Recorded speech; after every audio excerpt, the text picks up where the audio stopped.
Be starting now. Good evening, Erev Tov.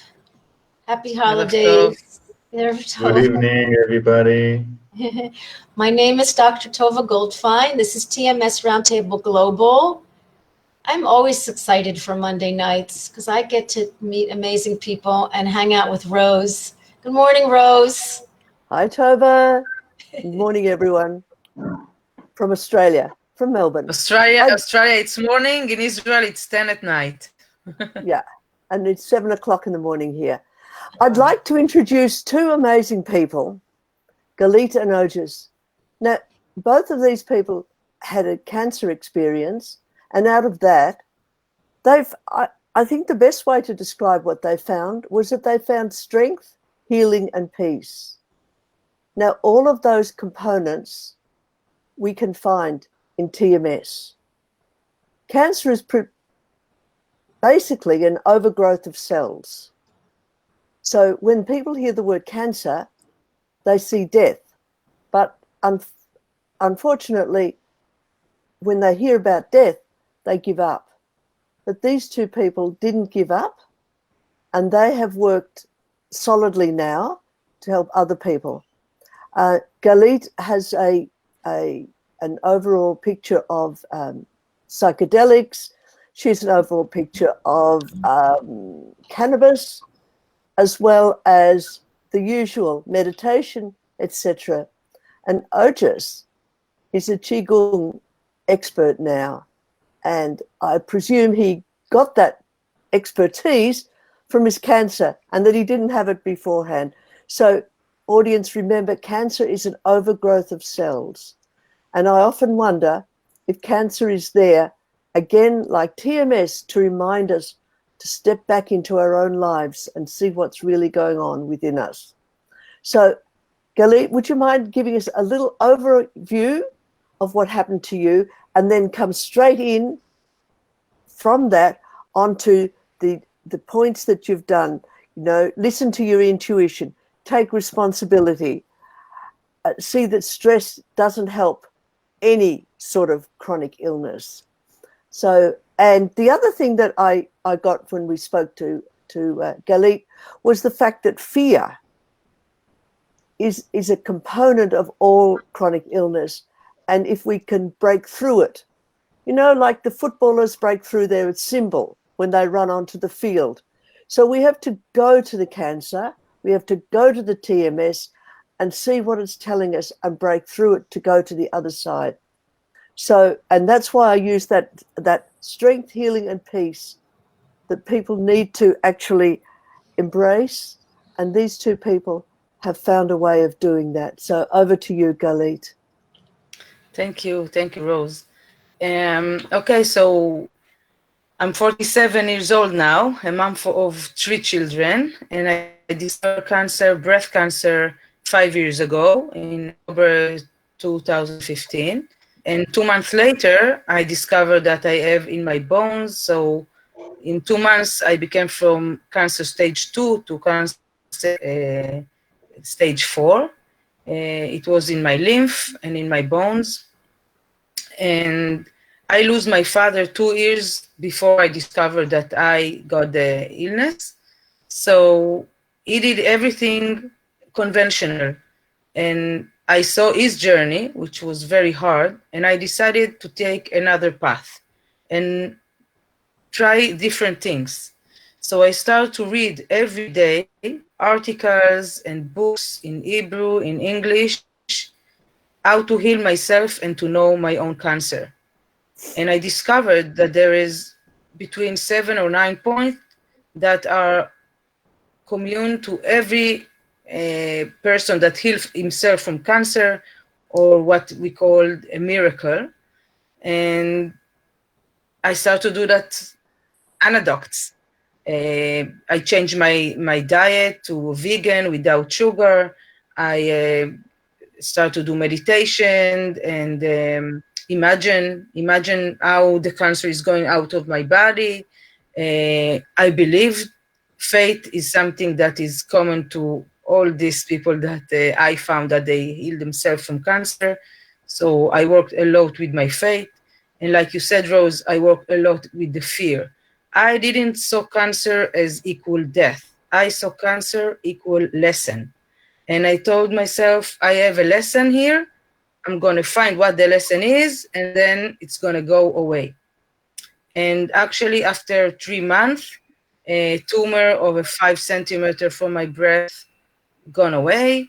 And of course, the doctor didn't believe. So they sent me, and I did 2 mammograph and CT. And only in the 3rd mammograph, they decided it was like 0.9 centimeters, and they suggested to have a surgery. I read that surgery is not very good because it can bring the cancer worse. But there was a lot of pressure. Finally, I decided to do the surgery,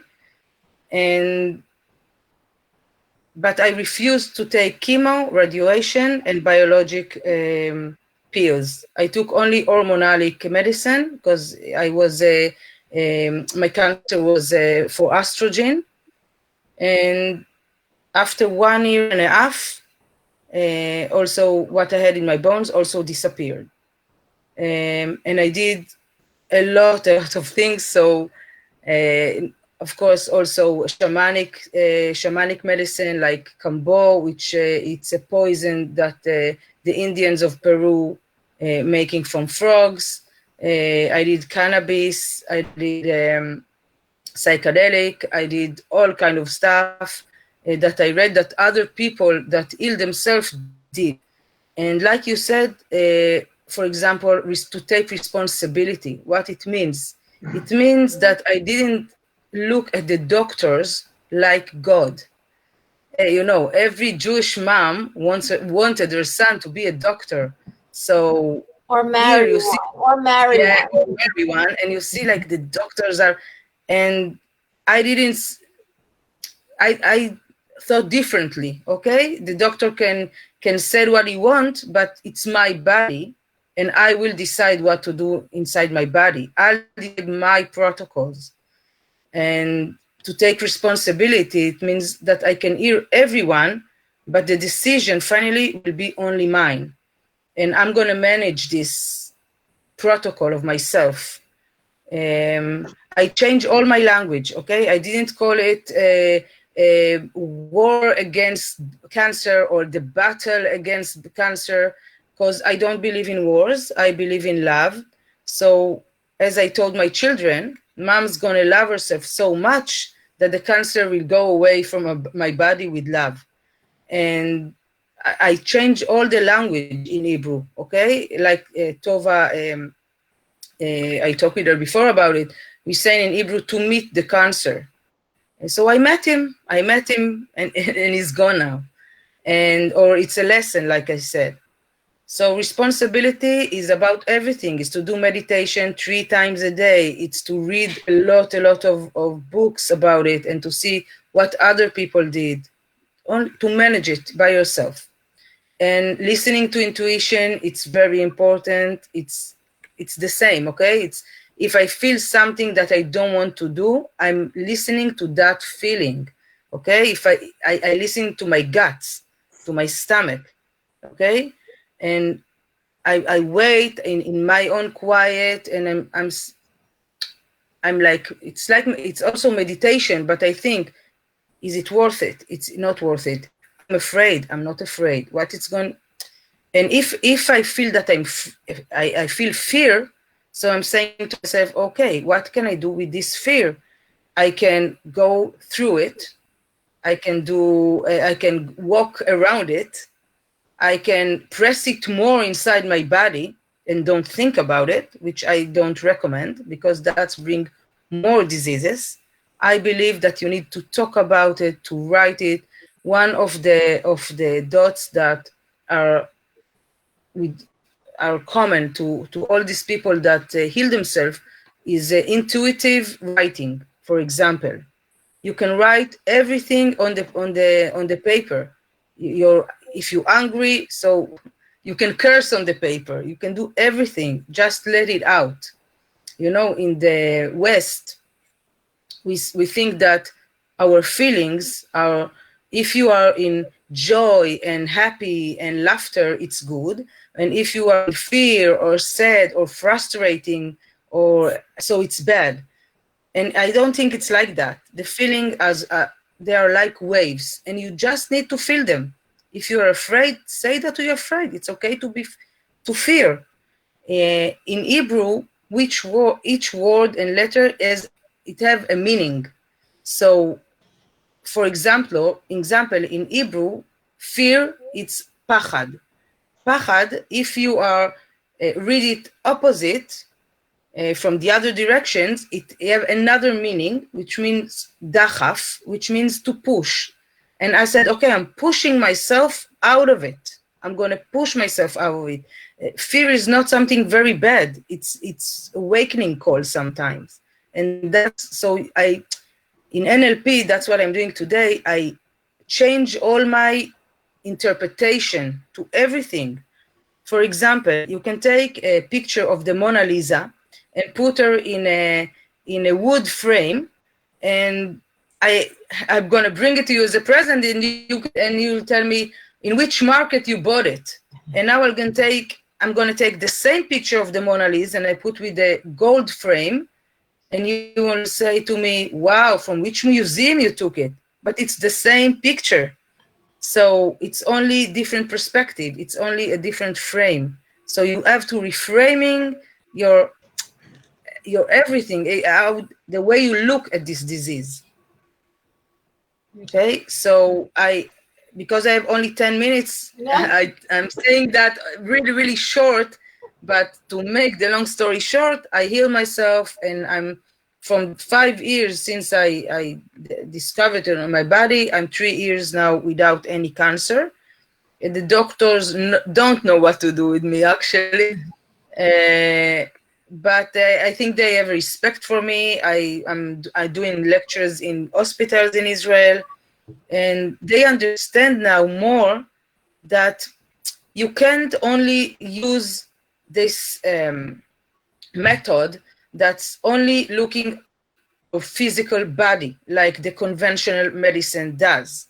We are also soul and spirit and mind, and we have all kinds of things going on inside our heart. In Hebrew, there is a sentence that say that spirit is more stronger than material. So I believe in that, and that's what I did with myself. Okay, I for example, I used to cry at night when my children was asleep and my husband. Then I was crying, and one evening I started to look in the YouTube something that I can do. That's how I learn things, and I decided that I'm going to pray. Now, I'm not a religious person. I never was a religious person. I believe in God, but I wasn't religious. And I knew that the Jewish people, usually when they're in pain or in trouble, they read Tehillim. How you call it, Tova? Psalms. Yeah. So I write in YouTube Psalms, and all the book is in front of my eyes, and I was shocked. And then I wrote, okay, Psalms, the shorter chapter, and then was like 3 chapters, and I chose 150 Psalms, and you wanted the shortest Psalm. Exactly. And then something came up, like chapter 20 in Hebrew, and I started to read every night. And even though I didn't knew exactly all the words, and I need to learn about it after it, and I learned, in my lectures, some religious woman came to me and told me, you know that this is a miracle chapter. And I said, no, I chose it because it was the shorter chapter. And then she said, but everything have a meaning. And I agree with her, because things were coming to me because I was very open. I think that openness is very important, to be open-minded. It's one of the tools that it's very important to be open-minded, and not, I think the conventional medicine and the natural medicine should be integrative. to be together, okay? They should be end by end, and listen one to another, to each other. Yeah. And also, I use a lot of sense of humor in this with the cancer, and I don't know, I just have another interpretive to all the situation. Yeah. Galit, can I ask you, were you always so open-minded? I think, yeah. So I think yes, but always different. Open to other ideas. Yes. Okay. So, but I'm going to tell you that, for example, I was very, very against drugs. Okay, I never even smoke a cigarette. I drink alcohol, maybe 1 cup in I don't know, in the New Year, but it wasn't my cup of tea. And I was really, really against it, and I have my own strong opinion about it. And when I started the cannabis, for example, my body, I told myself, you have to open your mind that it's not a drug, it's a medicine, okay? Don't look at things. So I did some work in some tools that I wasn't open-minded before about it. So would you have had strong opinions? Would you consider yourself a person with a strong opinions, although open-minded? Yes. So you would judge the cannabis, like prior to your cancer, you would have seen the use of cannabis as not okay. I thought before, yes, before the cancer. Yeah. But after, I just opened my mind because I read about it. I read about a guy that his name is Rick Simpson from the United States that heal people with the oil that he make from the flowers of the cannabis. And okay, I start to look, and in Israel, they're also open-minded about it, but unfortunately, the government are putting sticks on the wheels to get it, the stuff. But the people are very open-minded about it. And so I started to read about it a lot and read from other people. And I said, okay, it's going to be another arrow to my target. I'm going to try it. I have nothing to lose. And I started to try with it. And after 1 month, my oncologist told me, listen, by your blood test, you are appearing as a healthy person. If I didn't knew that you have cancer, you are like more healthy than the healthier people I know. And then I understood that something I'm doing right with my body. So I continue to take it.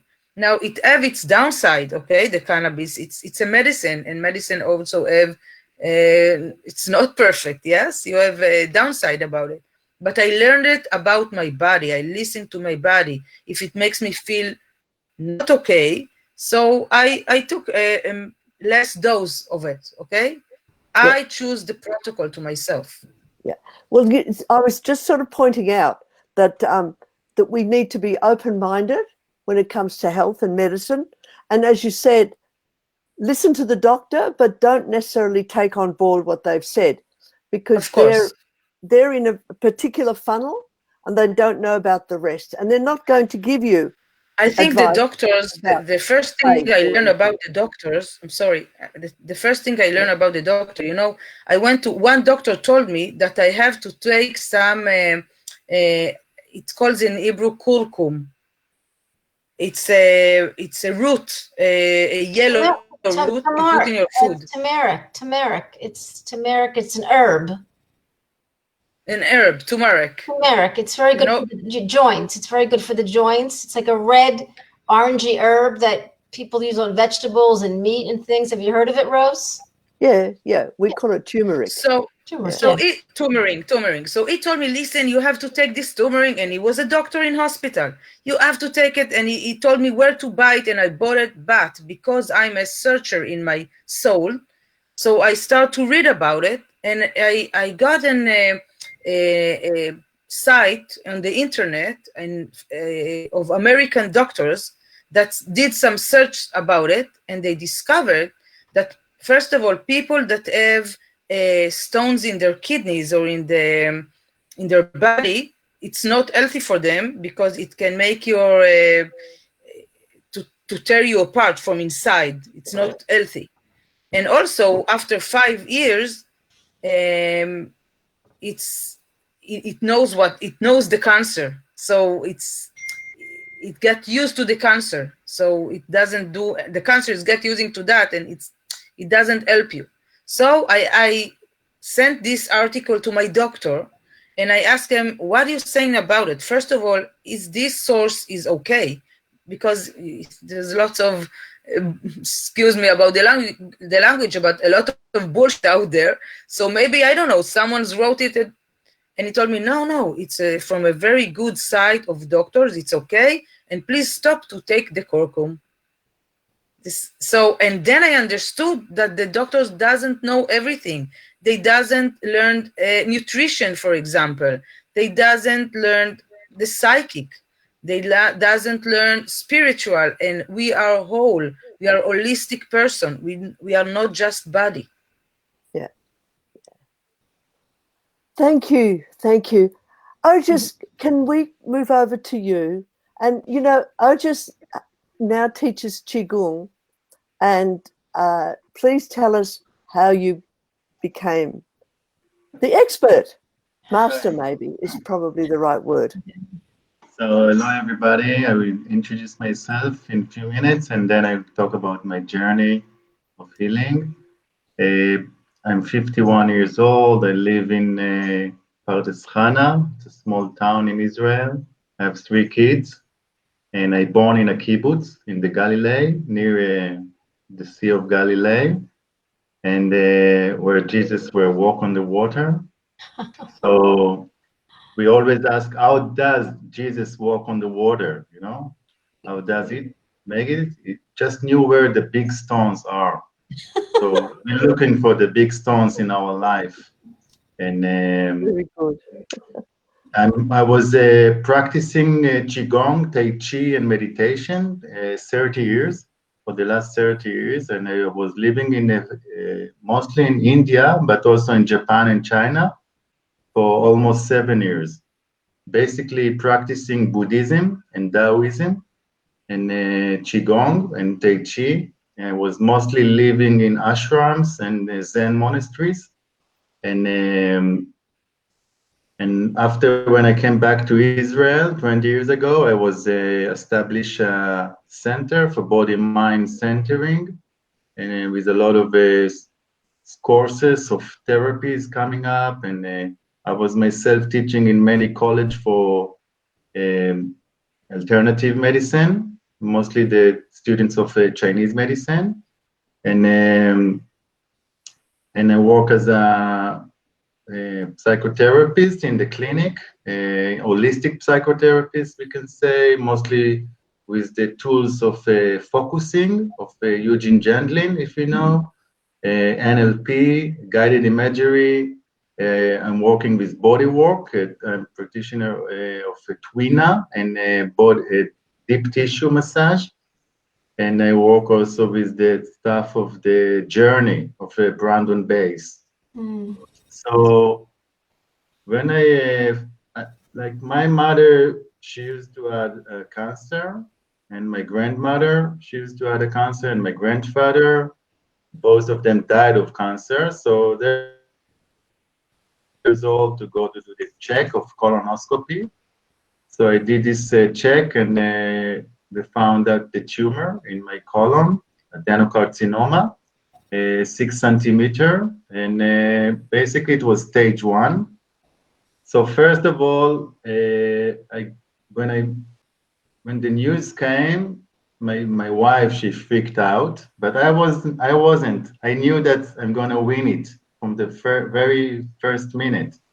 And I was wondering why the cancer came to my body, and all my friends was really in shock, because I was like a sample for health. I'm practicing everyday meditation, 5 hours Qigong.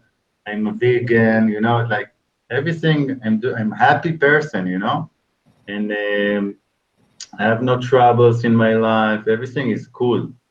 So I was wondering, so I was realized as a Buddhist that the roots of all suffering is rooted in the ignorance. So I was saying to myself, I will not be ignorant about it. I will go and check it myself. I will go into a self-inquiry and also outside research to see how much more knowledge that I can get about the adenocarcinoma specific cancer. So first of all, I had to choose my doctor, oncologist. It took me few meetings with few of them. I found a woman with an open mind, and I have a very, very basic conditioning to work with one of the oncologists is that I'm going to lead the process of healing. I'm going to decide everything, and she must support me. If she cannot support my decision, I cannot be her patient. And I found one like this, and she said, okay, I go with you. And she recommend to take chemotherapy, to make radiation, etc. And I refuse all. And I say, give me the time, give me the chance to cure myself. I believe I can cure myself.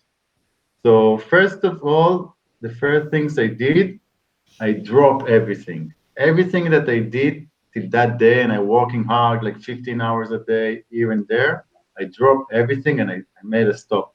First of all, I stopped and I said, okay, now it's about you. It's about Ojas. You keep on giving everybody, you keep on treating everybody, you keep on teaching everybody. Now it's about you. Start to treat yourself. And for me, the cancer in the Zen tradition, we call it a Zen stick. When the teacher come and hit you with the Zen stick on the head, and he hit me many times, and it's kind of a wake up because you're sitting there meditating, kind of, but you can, you can go with your mind and traveling everywhere, and then you get the stick and you wake up and you come to the here and now. So I took the cancer as a Zen stick, as a wake up call, and I start to look at the situation in the point of view of a 3 dimension: physical, emotional, and mental consciousness. Because that's how I work in my clinic. And then I start to look for people who got the same cancer as I am. And I went to see how they work with it, what happened to them, and many people recommend to do the surgery to cut the colon.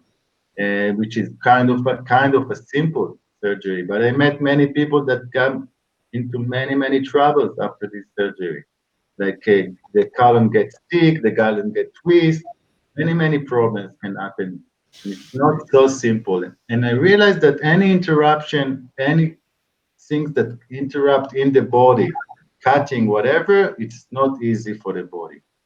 So as the first idea that I have is that my immune system got weak because as I understand from the first researchers that I read, is that our immune system cleaning every day almost 100,000 cells of cancer, taking out of my body every day. So what happened now? What make it work less or even confused a little bit? So I work on the physical level. I start to realize that even though I'm practicing 5 hours a day, I don't practice the aerobic shape. I don't work on my aerobic heart and lungs, okay? And this is very important to the immune system. Actually, they say this is kind of 40% of the immune system is by creating a shape, physical shape, okay, to work on your. So I start to run. And then I realized that sugar is the most likely food for cancer cells. They like sugar very much. So I reduce and I drop all sugars in my life. But then I realized that there is I don't know if you heard about it, it's called Day 2. It's a research that 2 doctors from Weizmann Institute in Israel, which is very famous, how to solve the diabetes. So they start to research the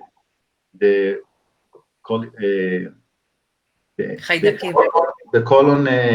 Colibactors, and they realized that each one of us have his personal let's say, a city of colibactors in the colons. So, for example, if I eat apples, for me, it's become sugar. And maybe for other people, it's very healthy. Okay, so in the end of this check that you do, they give you a list of all the foods that it's wrong for you, that is bad for you, because it's getting a lot of sugar in your body, and what is good for you. So I start. So you mean this test is you mean all people process sugar differently. So they told you how you process sugar and told you which sugars that are better for you to eat? Like, no, they say, okay, there is the white sugar, okay, which is really bad for you, but also in fruits and vegetables and everything got sugar. Yes. But for some people, the bacteria in your colons will take the apple and make it good food for you, and some create a lot of sugar from banana. For me, banana, orange, apple is a big no. I took, and I was living on fruits, you know. So, and what happened is the cancer cells, they like acidity atmosphere or area, and you want to make yours as less acidity as you can, okay? So this was one main thing that they changed. All my diet, according to a nutrition meeting, I met with a naturopath people, and I also according to this day 2 from the research of Weizmann Institute. Then on the emotional level, I work a lot with the journey of Brandon Bass. Side is based on NLP and guided imagery. And the main idea is to find out what is the main issue, or what is the issue that the conflict that creates. Okay, and I realized for me, I was just a few months before I realized the cancer. My father got sick, and he went to operation, and actually hardly wake up from this operation. And for 1 month, I was day by day with him in the hospital. And in the end of this month, he was dying. And I think this made a lot of impact on my system. So this was one thing to solve it. And also some stress in the work, a big thing that I organize. And so all these things, I realized actually what is happening in my system. I work a lot with mindfulness. I did a lot of shamanic medicine, like ayahuasca, San Pedro, peyote, a lot of sweat lodge. I took my body. I realized that thermotherapy, like sweat lodge, which is really hot, and from the other side, ice bath. And I used the method of Wim Hof. I start with the breathing of Wim Hof every morning, creating a lot of oxygen in my body. So how much oxygen you get less acidity in your blood. I work a lot with mindfulness, and mostly I understand that friends was one of my main healing. Every night on my balcony, many friends come to sit with me. Some was feeling sorry for me. You know, for many people, when you say you got cancer, they see like a sign or above your head that you're gonna die. You know, cancer comes with death. So first of all, I never was afraid of death. You know, for me, dying is so natural, and I was almost dying a few times in my life, in the army and after the army. So I faced death before. And in India, in the Buddhist tradition, first time I came, because in Israel, death is really heavy. But when you come there, they're celebrating. You know, when person is dying, everybody start to celebrating, dancing and playing music, and they say, okay, so he left his body, he left his physical body. Now let's celebrate the soul to the universe. And so being with friends, talking with friends, laughing a lot, getting a lot of love from my family and from my friends helped me a lot, support me a lot. And then I was thinking to myself, okay, I'm practicing Qigong, and Qigong should give me a lot of health. How come that I'm practicing Qigong and still got cancer? So then I realized that there is many system or styles or different kind of forms of Qigong. And I found out about Dr. Pang, and I started to read his books, and he's the founder of Zhineng Qigong. And one of the main amazing things, Dr. Pang, he was a conventional doctor and a hospital manager, and after that he dropped it and he opened a hospital without drugs, and he healed many people. And yeah, all of it in China. And then I was figuring out that all the year that I'm practicing Qigong, basically I'm practicing working with the Qi, with life energy, inside the meridians, inside the channels of the body, how to open it in the organs. But I hardly work with the outside Qi, with the all over, the what we call the Qi field. And the Qi field is very powerful. It's more powerful than everything, because when I start to work with the Qi field, I also start to work with the information that people putting in the Qi field. So if people putting information of good, of health, of humbleness, of compassion, etc., then you're able to take this energy and use it for your own health. And also you will put other information. And in this way, we connect the consciousness of the people, and we're talking big mass. Like in China, more than 40 million people practicing Zhineng Qigong only, okay? And every day they put information in the field. And Israel is quite a big group, and thousands of people all over the world. And I was able to start to connect. Then I realized that everything is Qi. This is also in the science point of view. Everything is energy. Everything. Even if it's a matter, even if it's an emotion, even if it's a thought or an idea, it's Qi. It's energy. Okay? So when I realized that everything is a Qi, okay, and the information is the most, or the consciousness is the most strongest influence over the Qi field. So I remember that the Buddha was saying mind over matter. What does it mean, mind over matter? I was trying to figure out this quote for many years. And now I realize it, that using our mind, using our consciousness, we actually can change the cells of the body, Of course. the organs of the body. We can influence it. Then I came up to meet Bruce Lipton. I think he's Australian.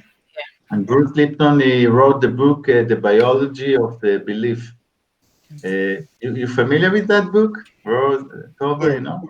Yeah. So I met Bruce when he came to Israel and talked with him and I came to his lecture, I read his book, and he's really showing you how you can actually change everything. It's not just from your mother and father. It's not genetic everything like we thought before. You can change your genetic. You can change your cells only by changing your beliefs, by the surround that you surround yourself. And this way, when you come on the opposite way, let's say, when you come to meet the doctors, when you go to regular hospital, at least in Israel, you meet the fear of the people. You meet suffering.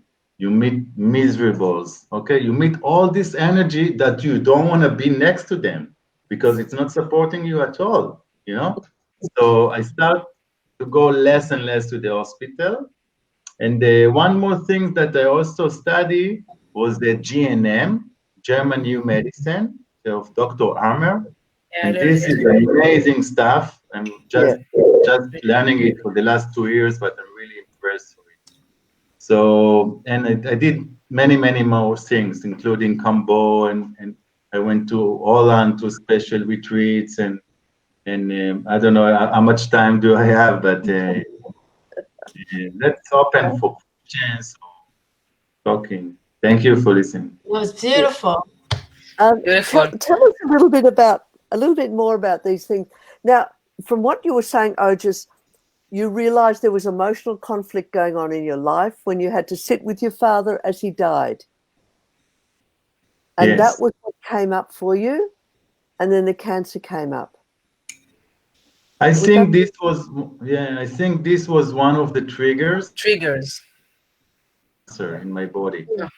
Yeah. So if our viewers can sort of see it like that the epigenetics changes when we recognize that we have some conflict in our lives, and then we can start to heal.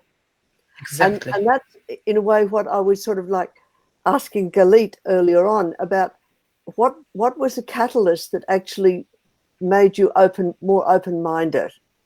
And it's usually because there's some internal conflict that, you want to be in a certain way, but you can't, or whatever. And just you now are just saying about that conflict, sitting with your father, knowing that he's not well and that he's not going to get better, and all the knowledge you have, and you couldn't transfer it over to him. And often with TMS patients, they'll find that they want to share their knowledge and their understanding with others, and it's always shut down. Could you sort of tell us, both of you really, about how you've actually managed to get other people to look beyond the internal conflict in their bodies and see a more open life? Like you said, everything is qi. I mean, we're using a Chinese word, but if we go back to an English word and we call it energy, well, we can see that energy is everywhere. We can't see electricity, but we know it's there. Even the internet, we can't see it, but we're using it every day. So that this qi is all over us, and we are qi. And yet, so many people can't move into that direction. Can you talk a little bit more about that? Yeah, which one you want to start? Ojas? It's up to you guys. I think many people start to facing the inner world when they got problems. Okay, Yeah. when they get sick, for example, it's a big thing. So they are confused. They don't know what to do. Somebody blocked the automatic way of going, So they look for.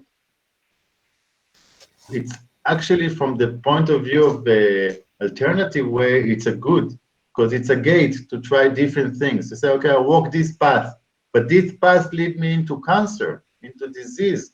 So I should change my path. I look for new paths. When I work with my patient, what I'm actually doing, I'm trusting the body. Actually, I'm trusting the body more than the mind. Yes. Based on many, many rumors, blah, blah, blah. So when someone comes with the pain or somebody is suffering, I will ask him to close the eyes and go into the sensation. Stay with the sensation. And then things start to come up. Your body start telling you, start bringing you information. Okay, and if you know how to invite and how to lead the person, you can gather a lot of information that can help him to heal himself, or to first of all understanding the disease. Most of the people, they don't understand why they got cancer. Okay, I can give it as a metaphor if you want. Yeah.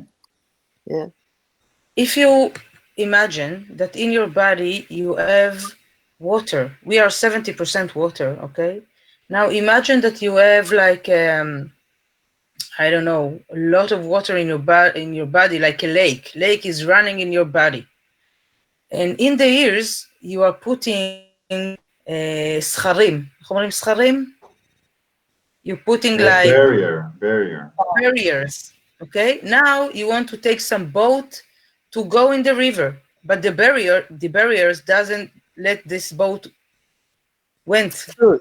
The barriers are actually our memories, our bad memories, our conflicts, our feelings, our the way we think. Sometimes, most of the time, we don't think positive thoughts, and all these negative all that are barriers. The boats are the tools: qigong, cannabis, meditation, nutrition. These are the boats. It doesn't matter how much boat you take.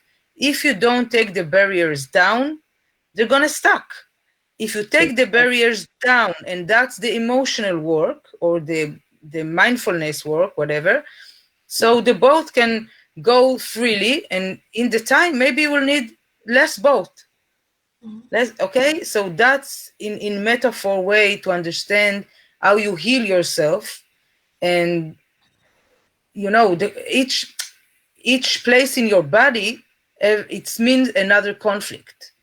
For example, in the breath, it's because women used to give a lot to their husband, to their children, to the work, to the society, and they forgot themselves.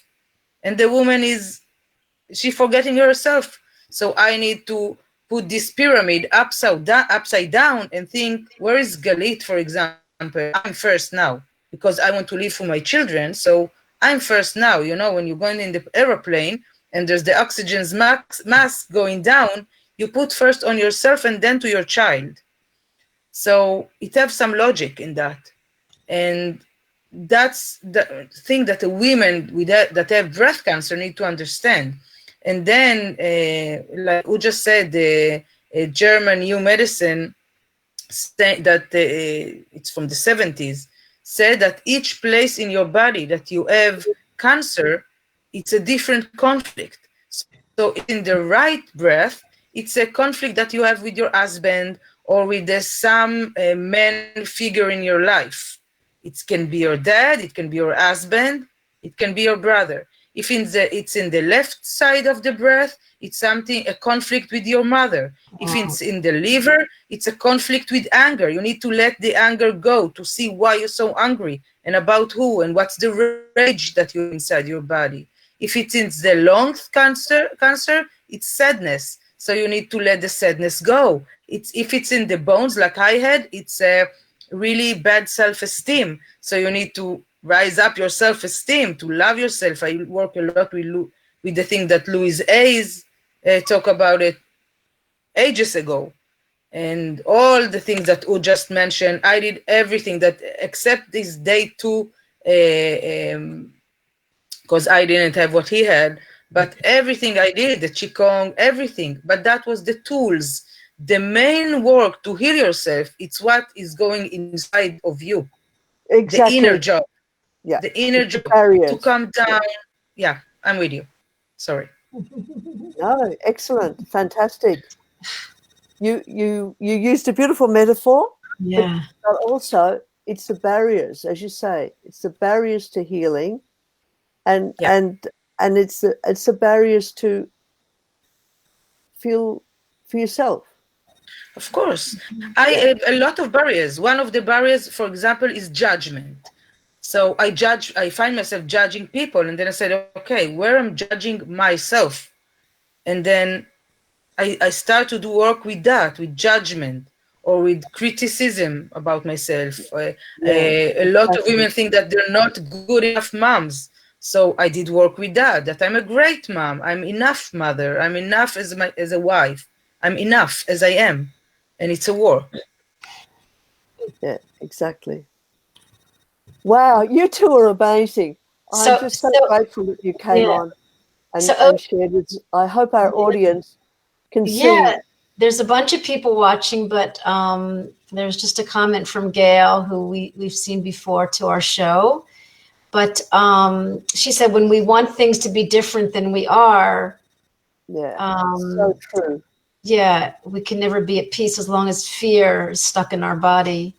So I kind of want to focus a little bit on Ojas and Galit, what you think. I mean, you know, I harp this a little bit because it's my wish that more people would take a step closer to themselves and not be scared to look inside. And I was just thinking as you were talking, maybe it's, look, some people get better with chemotherapy and radiation. Some people heal from cancer. And just like our guest last week was telling us, like his father, who smokes all the time, died from lung cancer in his like late 60s, because he said the cigarette smoked him, and his 95-year-old grandmother smokes all the time, but she smokes the cigarette. So she's not dead. It's like the way that we deal with the toxin. Of course, you have in Siberian Russian people that eat only fat of animals and drink a lot of alcohol, and they live until 105. So you understand that it's not only the nutrition, and like Ojas said, he make Qigong, I don't know, many years. So I have a friend that is a yoga teacher, and she's a vegan, and when she got the cancer, she asked herself, why? I'm a very healthy person. Yeah. But the answer, it's emotional. Yeah. She was very workaholic. She was very judgmental with herself inside. She was feeling unfulfilled. She did her job, but she felt unfulfilled in another aspect in life, as a mom, as a wife, as a daughter, I don't know. And you need to go inside yourself. Well, Rose turned me on to a book by a very wonderful therapist who wrote a book called The Lies We Tell Ourselves. Of course, and also people tell our lies.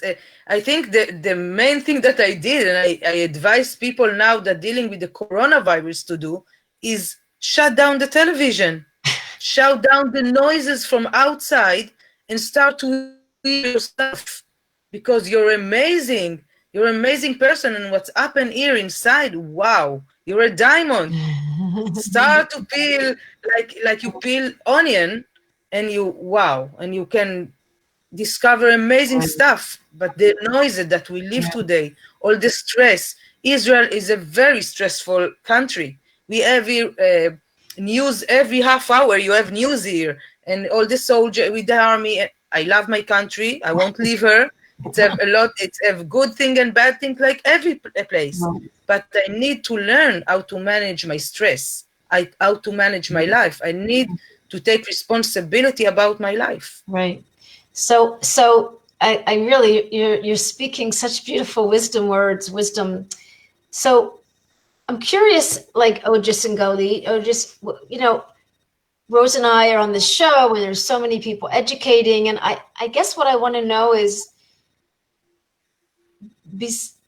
our guests have gotten a lot of tips and tools about healing autoimmune disease, because I think this goes for any disease, and for chronic pain. There's nothing new under the sun. It's the same.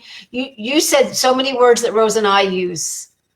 So, but what shall we do as people? Shall we keep educating? Shall we do something different? Are we missing something? How can we even out the numbers, that we can have more people going inside and more people, getting in touch with their feelings and being comfortable?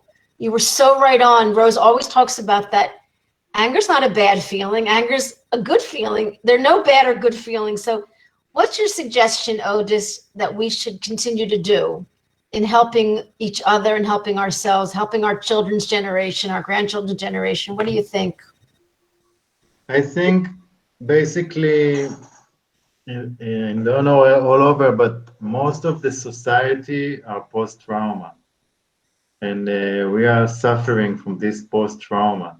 In Israel, most of the Ashkenazim, they are post-trauma from the Shoah, from the Holocaust, from the wars, and the main things I realized to heal and to spread the healing, it's about compassion. It's about being compassionate to other people, seeing other people as you see yourself, love other people as you love yourself. And sometimes it's even more easy to love your children more than you love yourself. But this is really about that, and it's about I was working for the last 15 years in the education field, because I believe if you want to make change in society, you want to start it in first grade, 6 years old. From the kindergarten, or Yeah, just from the kindergarten. from the kindergarten. And Yep. these days I'm teaching many kindergartens, caretakers and teachers how to work with mindfulness, how to become more playful, how to put the child, how to put the in the center instead of the society, because we are basically parts of a big system, part of the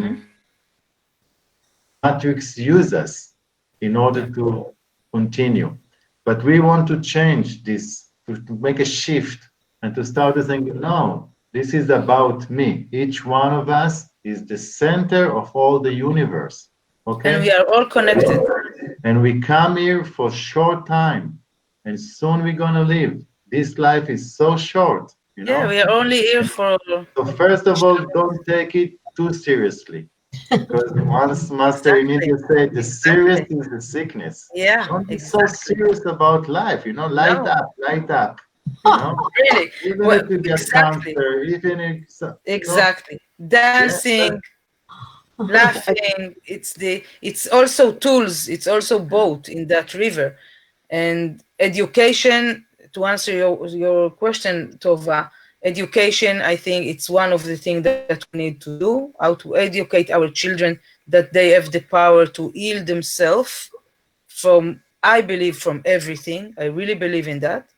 And also, like we just said, to take things lightly. I remember that when I first knew what I have, I was lying in my bed and watching my closet that it was open, and it was really cluttered with a lot of mess. And the first thing I thought is, no way I'm leaving this world with all this clutter in my in my closet, with all this mess. No. And I cannot give my husband, which is a good husband, but I cannot let him pick the clothes of my daughter to her kindergarten because he mixed all kind of colors that I don't like. So I look at it with humor to light it up, because, and also to understand that we live here and now. No one knows what will be tomorrow. People can go and a car will pass over them. So live now in peace. And one last thing about what you said, Tova, I learned from my father, from the experience that I have with my father, that everyone has his own journey in this world and the disease. Okay, so one will pick chemotherapy, one will pick the night, one will pick. Everyone have his own journey. We need to respect all the journeys and understand that without, compose us or our agenda to others. We can only suggest it. I learn also from other people. So to be humble in that. Okay, can I add, Galit also said earlier on, which I think is most important, and that is about optimism. And if you're wanting happy, healthy children, you need to be optimistic all the time, even amongst failure, amongst ill health, but it doesn't mean whatever. Yeah. It's optimism that will carry a child through to the next generation and carry you through to a long and healthy life. So true. Yeah, but in the same breath, it doesn't mean that you need to press down your feelings, your bad feelings. No, you can be optimistic, and also if you're feeling sad, cry. If you're hungry, if you feeling rage on someone, so I don't know, wrote it in your notebook, shout on someone, speak about it, go to a mountain or to the beach and shout to let the feelings go. So it doesn't mean that you're not optimistic. I want to add something, but first I want to answer for one of the person who is on the Facebook Live, Gali Cohen. She's asking about this sugar check. So it's this company called Day 2. You can write the word day, D-A-Y, the number 2. And then you find out the website and they explain you how to take the test. And I was talking with Tova a few days ago about this new field of science, actually, which is connecting three fields that we knew. One is the positive psychology, or mostly about hope, how to become hopeful. Second is the neurology, and third is the immune systems. And they made a new field of research now, and they really they're able to measure how much hopeful you are, and how it's influenced the nerve system, and how does it influence your immune system. So if you get disease, if you get cancer, it's really important that your mindset will be of a healthy person, not of a sick person. Exactly.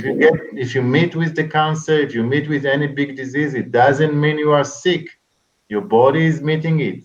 Keep your healthy mindset, be hopeful. Yeah. Put your intention, put your some like kind of target, that you you need want to to heal yourself, and this will help your mind and all the body, all the consciousness, influence the neurology and the immune system. It's very hard, Ojas, for people not to feel like a victim when they have cancer. Like, why me?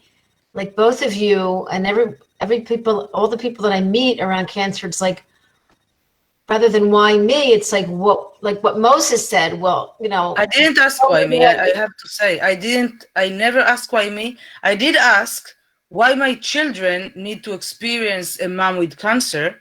And the answer that I got is my children gonna get another tools in life from another children that don't have my tools. They'll be more compassion. They'll be more. They'll see what real courage is. I don't know. They'll learn differently.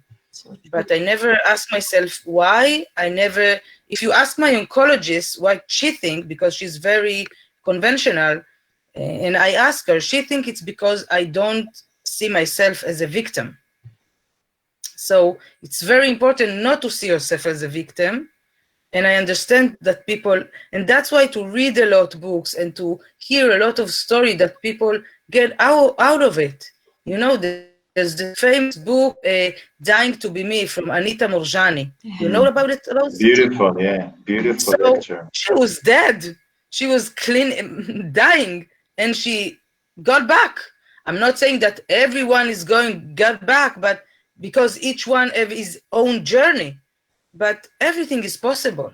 Everything. So to believe in that, it's important. Everything is possible once you put down your barriers. You said it before about the barriers. Judgment, self-judgment, criticism, self-criticism, criticism of others.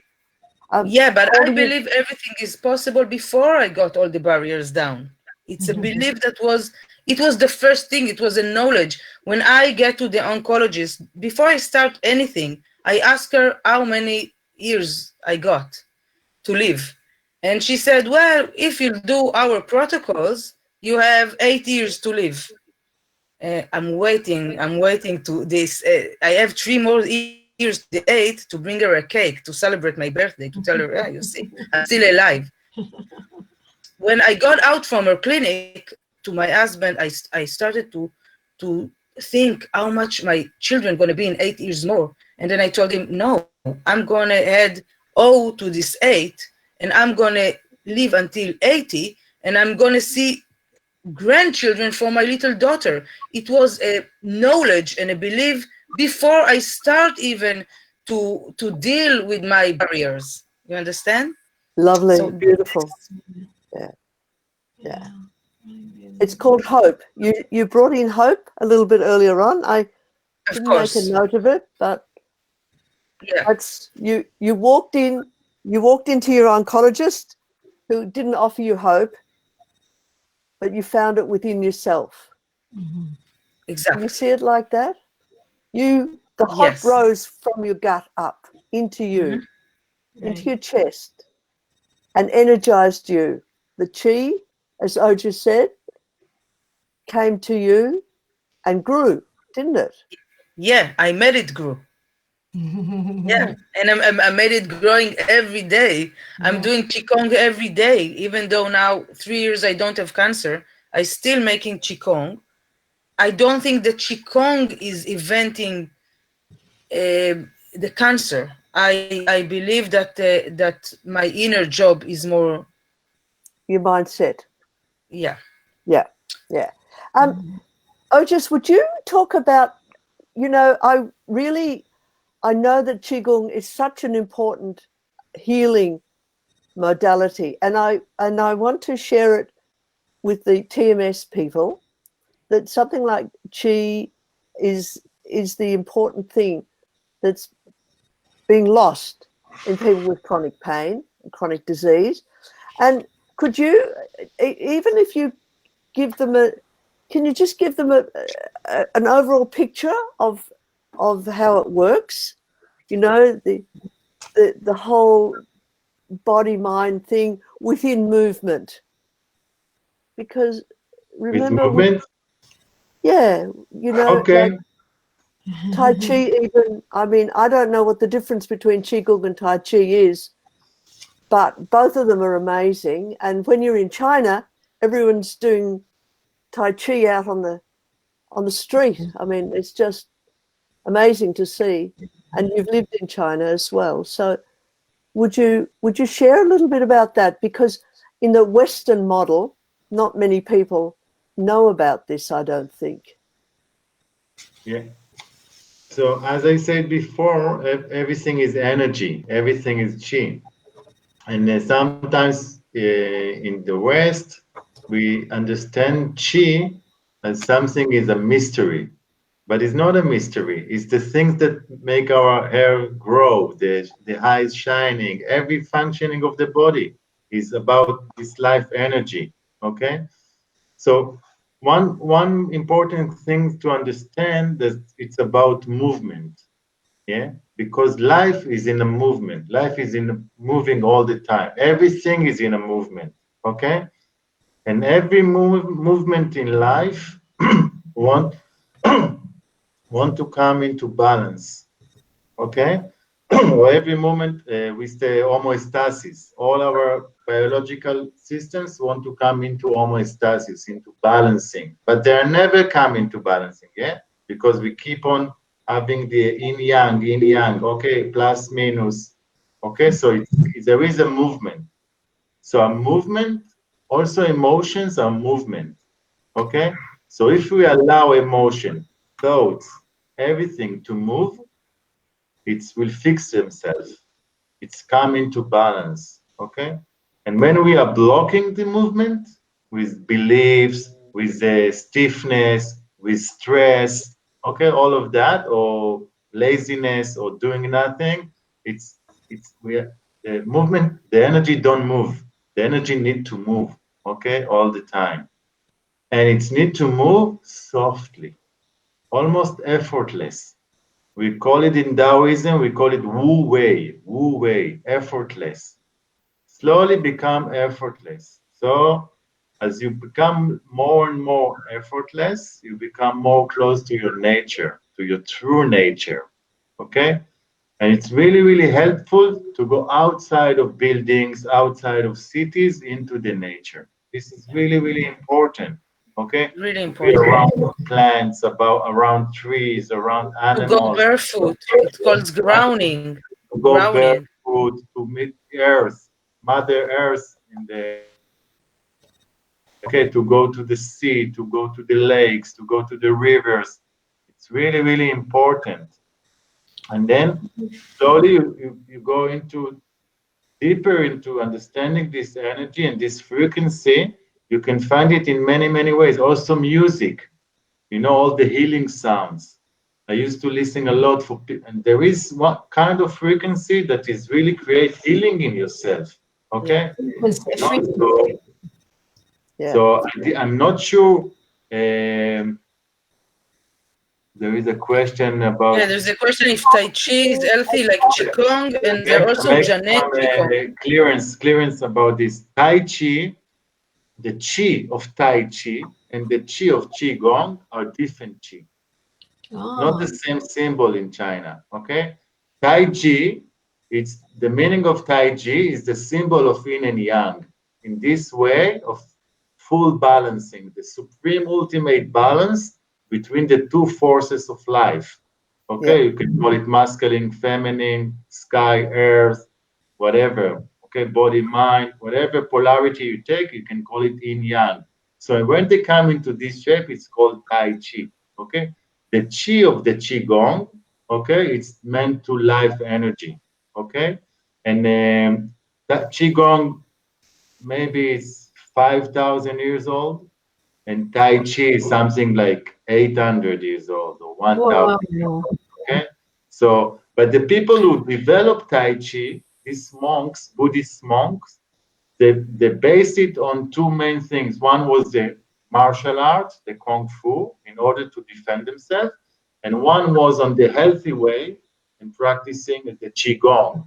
So they combined the two different of methods.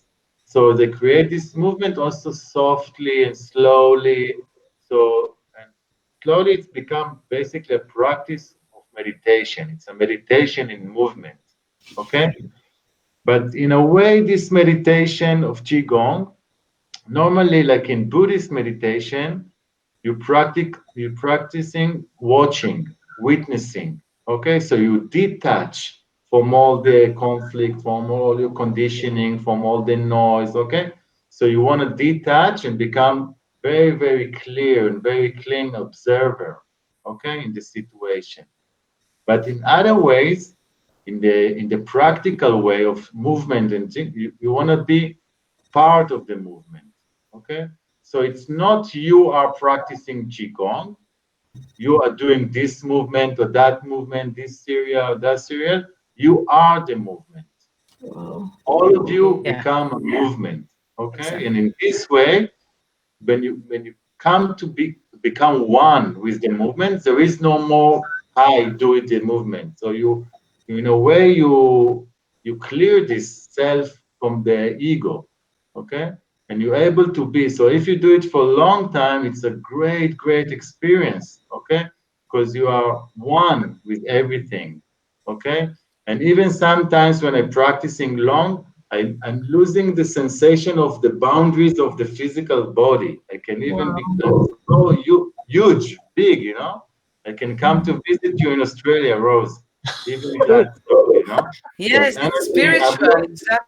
energy have no limitation, you know, and it's Yeah. speeder You can make faster peace than like that. sound, even, you know, it's faster than light. Wow. Patient, should I say, my experience of Qigong has been that I've been outside doing it and barefooted around it. So can you sort of talk a little bit about that? You know, you said about not having skin anymore, like you're part of the universe. Can you just sort of elaborate on that for our audience? Because it's such a beautiful experience to have that go on within your body and to just feel that energy that belongs in the whole universe. And I don't know how people can find a Qigong group or whatever. But First of all, You can do it also on YouTube. yeah, you go on YouTube, you see many good, even you can yeah, go on that's my channel in good YouTube. advice. Yeah. Yeah. And for me, because I was practicing many years Buddhist meditation, I can easily able to go. It took me years. It's not was easy. Was not easy. It took me years, but I was able to go into this emptiness space. Yeah. Okay. And then if I go in Qigong, I want to go looking. We call it Dantian. It's a center of energy. Yeah. So if, for example, I will go into the lower Dantian, so it's in the middle of the body, just below the navel, and I will focus all my awareness over there. Slowly, this area, it starts to like a generator of energy. It's become more warm, more you can feel it slowly, okay? And you take the breath towards your belly, okay? Basically, breathing air is chi, okay? So you're breathing in and out chi, okay? So you bring chi through your nose to your belly, to the center, and then you gather more and more and more qi, okay? And then you start walking with your consciousness along your body, okay? And when all your body is full, you start feeling a little bit distance above the skin, just a little bit. And you can feel your aura, okay? You can feel this, something is covering us. There is extra, you know? You can feel, people can easily feel it. When you come closer, you will feel it, okay? You don't need to touch. Even if you close your eyes, you come to some live energy, you feel it before you touch it, okay? And then if you start to work with this, after a while, you're getting even higher, even further distance from the body, that you can feel that your body is also here, you know? And then with your consciousness, you start working and going further and further and further and further, covering all the space that you are, if you're inside the room. But if you're outside, you start slowly thinking how you can measure your field, your chi field, with the trees, with the earth, with the sky, with the birds, with, you know, so you become one field, and this go bigger and bigger and bigger, all the way to the source. We call it Hunyuan Qi, the source of all Qi, all life energy. Unbelievable. You know, I have Rose and I have a page, TMS Fitness, and I don't know why I didn't think to advertise Qigong, so I'm going to make like a whole month, a whole year of Qigong, and I know you have a couple of videos, and I love watching you. I've seen Ojas, not personally, but pictures of him teaching many people in a forest, in a big, beautiful field. I mean, how natural can you get? Like, how much more earthy? It's just beautiful. I'm going to promote this for pain. I can't imagine what this can do for people that are scared to move, but have to move. So there's the conflict. I'm scared to move, but I have to. Well, you can deal with the conflict because you are the Qigong. They can do it also if they're afraid to move by sitting. Start by sitting. Yeah. They can use that. And also I want to add that there is Qigong and there is Zhineng Qigong. Yeah. And the Zhineng Qigong is more focusing about healing cancer. Specifically Both for of them. Cancer, or specifically for healing? For healing. I think the Qigong is also healing. I think the Tai Chi is also healing. But each time have a different, I don't know, perspective to look at it. I know that in China, they use to healing from cancer the Zhineng Qigong.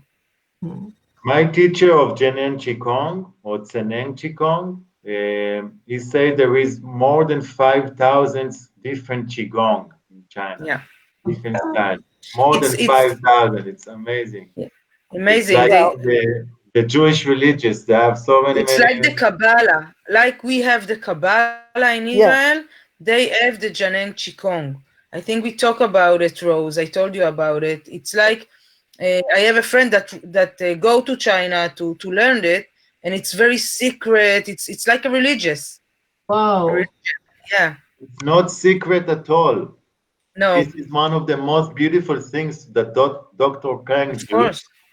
Different from other masters. Yeah. In China, they used to hold the knowledge and keep it. So they say knowledge is power. You want my knowledge, pay me money, a lot of money. But Dr. Pei said, no, in Zhineng Qigong, no secrets. We open everything to everybody as much as we can, okay?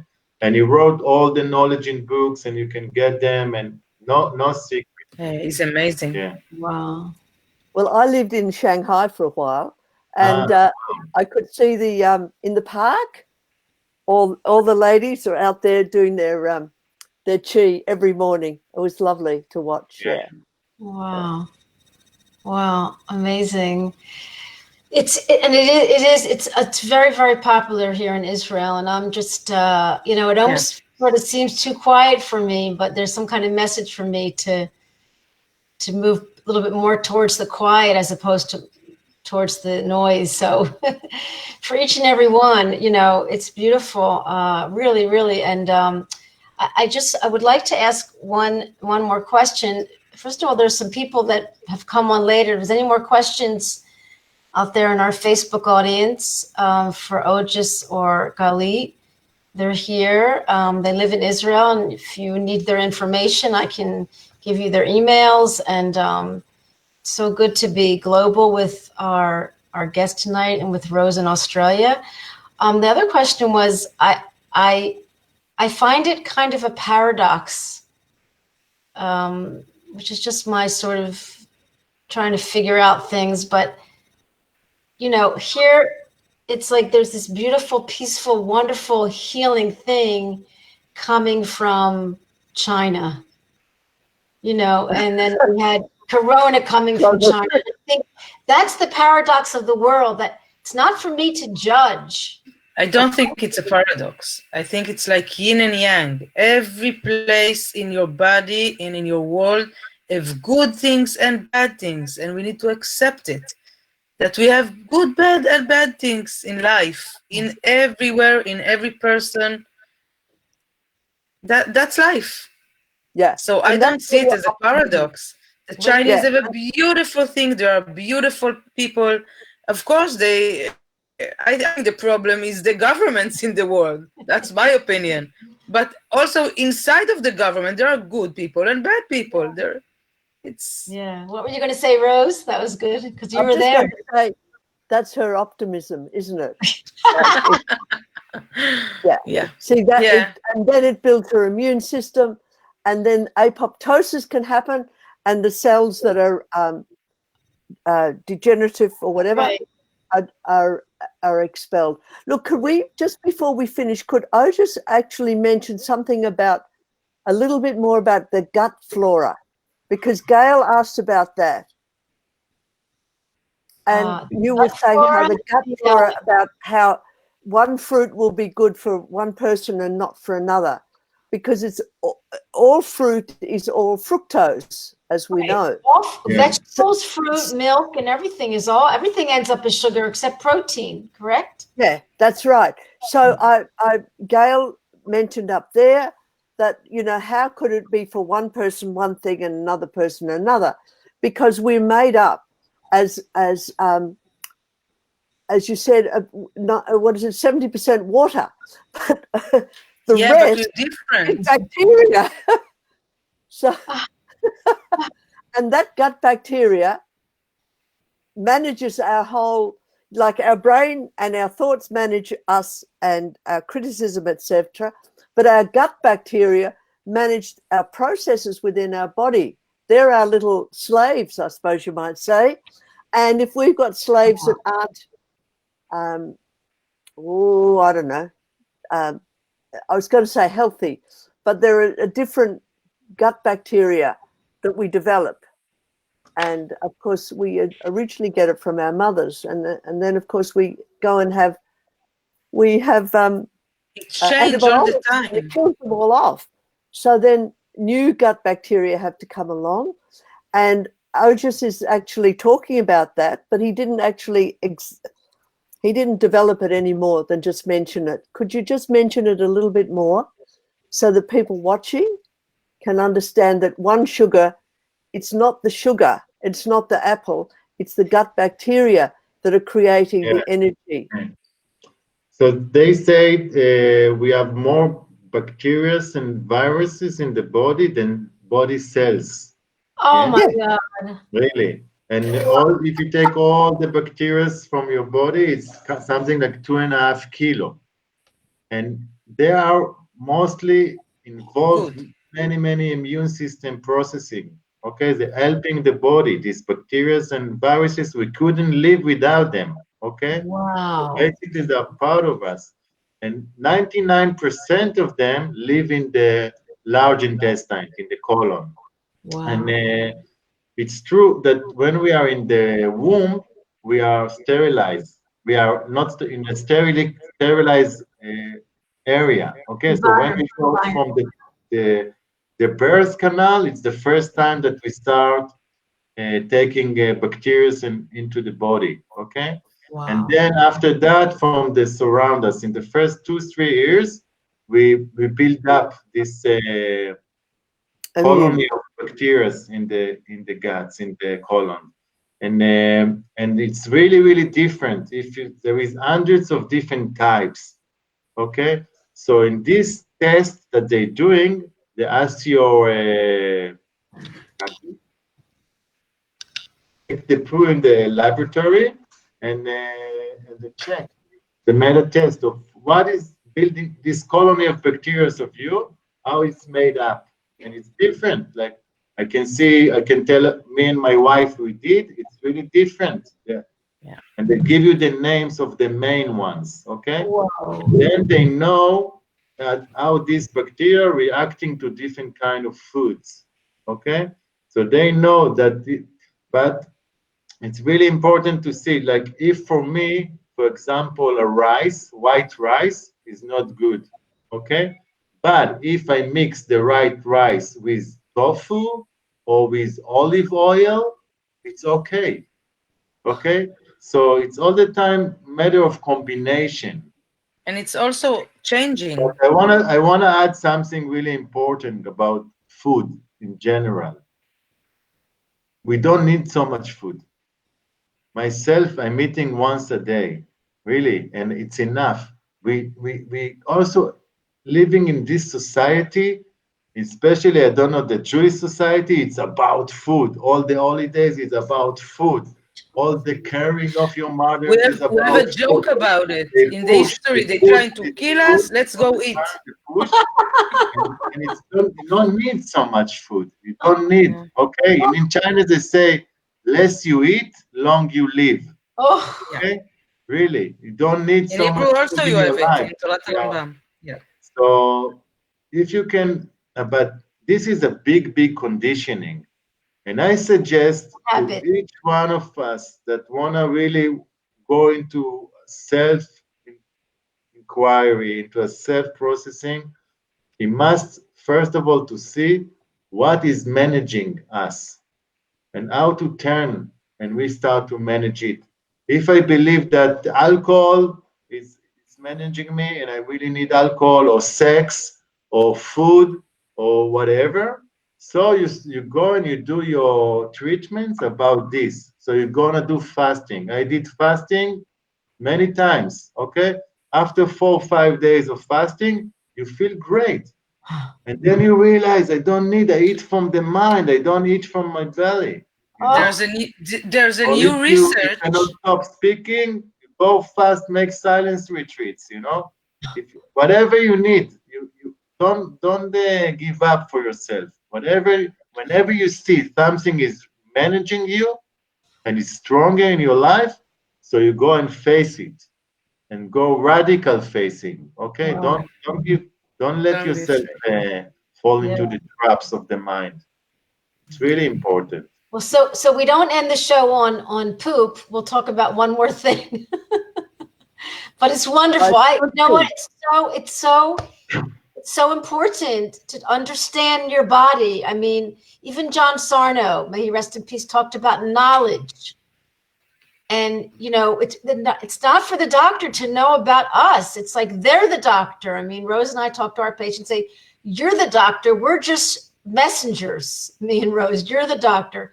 So Kim has a question to each of you. You can answer briefly.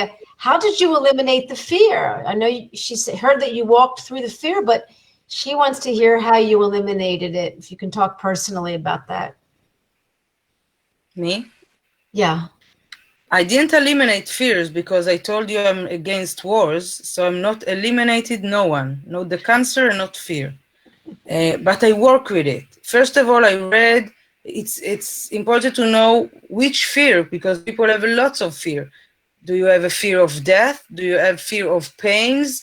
Lots of people telling, I'm not afraid to die, I'm afraid to be with pains. Okay, let's do about that the job. About fear. I read the book that calls The Living and Death Tibetan books, how they deal death. And it make, for me, when I read the book, it's bring me peace inside of me. and I understand the death differently. So I don't afraid to die, for example, because I know, I told my daughter a few days ago, I told, listen, I can go now outside and a car run over me. We don't know what the future have, or I don't know. So if I'm gonna die, I know that everything that I needed to live for you is here. I'm writing for 5 years notebooks. Everything is over there. If one day she want to know how her mother did it, she can read it. And I really believe in God, and I believe the time for me here, it's what He decide. But also I have a choice here, and I choose to live lots of years. Why? That's what I decide. It's something inside that I know, that I feel it. And about fear, it's work. Okay, you can listen a lot of optimistic songs, or do a lot of meditation, or write in a journal, a note in a notebook, a diary, and write everything, and to see when the fear is raising his head, when you feel fear. If the fear is when you're going to do a blood test in hospital, so don't go do blood test now. So work with that fear. Why I have a fear from needles? Why I have fear from hospital or from nurses or whatever, and to find it exactly on what it's sitting on, this fear. Mm-hmm. And a lot of that I did with writing. I write a lot, and then I'm looking what is going on there here. I learn my body inside and how to deal with that. And also, I think it's very difficult to do this process alone. I think you need someone to lead you, to take you in with your hand, a mentor, or a mental guide, or NLP guide, or Qigong guide, or whatever, that take you end by end, and you can talk about it, and you say, there's a beautiful movie in the YouTube that you see fear. For example, the woman see a wolf, and she's standing in the wood and watching the wolf eyes, and you feel that she's scared, but then in 1 second you see her decision that she decided not to fear, and she started to run through this wolf, and they like disappear, both of them. It's a decision to make, that I'm going through this fear, and understand that there's nothing to fear. It's because God is not punishing us here. He's giving us lessons, and that's it. So if you understand that you're not punished for everything, for nothing, so I think you need to learn how to get the peace inside of you. A lot of meditation. That's what I did. A lot of meditation also. Beautiful. Ojas, what do you think about fear? I'll do it shortly. Basically, we're mostly afraid of what's not happened yet. Okay? We're afraid maybe it will happen. Maybe it will come. So basically, we can see that fear is basing on this future need of control. Okay? You need to be in control. So when something is unknown, you become very much afraid, because you are regular to know, okay? But the truth is that we don't know nothing. This is the real truth. What we know, it's a little bit about life. The biggest is that we don't know. And then you can listen. Okay, so if you walk slowly and you train yourself to be in the state of mind of not knowing, of not need to know, okay? And trusting the life, trusting life that will take you, okay? Trusting everything around that is already perfect, okay? So you don't need to be in control all the time. When you start to be in control all the time, your mind is go into that. So you will need to know everything. When something is unknown, you start to become afraid. You start to fear is arising, okay? And so in order to try to eliminate fear, try to gathering more trust, try to gathering more like thinking it's gonna be okay, you know, because things gonna be okay. Start to believe in the good, okay? We say also in the Zhineng Qigong, we say all the time, Haula, Haula, how Aula. mean good, Yeah. how mean good in China. So in China, when they ask you how you doing, they say ni hao, okay? So they say, how is your good, okay? Because if we believe that things gonna be turned into become good, they will become good. And if we keep on, no, it's gonna be a break, it's not gonna work, it's not gonna happen, I'm gonna be there, and I'm not gonna. No, then you don't gonna. You create your reality by your consciousness. Okay. So as soon as you start dropping this need of control of everything, you get a more trust, you get less fear. Okay. So that's my way to deal with I it. agree with every word. Excellent. This is wonderful. I'm so happy we have this on tape. This is going to be wonderful. Wow. Rose? Okay, well, thank you both very, very much. We've had a lovely, lovely session. I Yeah. hope our viewers can Yeah. have some take home. You know, they may not have cancer, but that overgrowth of cells is just what it is, an overgrowth of cells that can be dealt with. Mm-hmm. And as Galit said, well, you might need chemotherapy. Well, fair enough, if that's what you want. But you might be able to do it in other ways. And the same goes with our chronic pain. And the whole idea that, you know, the movement, the energy is shut down is something that's so important.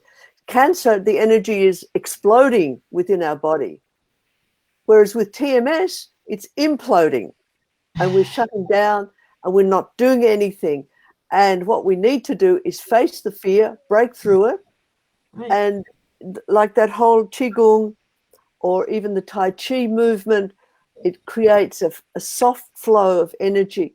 Like, you know, if you've been to a well and you see the water bubbling up, just coming up gently and slowly, and the well always remains at the same level as the water meets the earth, the air.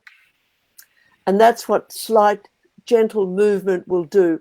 It will bring back that chi in us. Beautiful. So thank you very much, both of you. Thank And you. thank you, Tova. Yeah. Yeah. All right. Have a great day, Rose. Good night. Galit Tov, my friends. And we'll Thank you. have you back soon. Thank you so much. Thank Let's you for having go. us. Thank you, Rose. Thank you, Galit. Thank Ciao, you all. Ojas.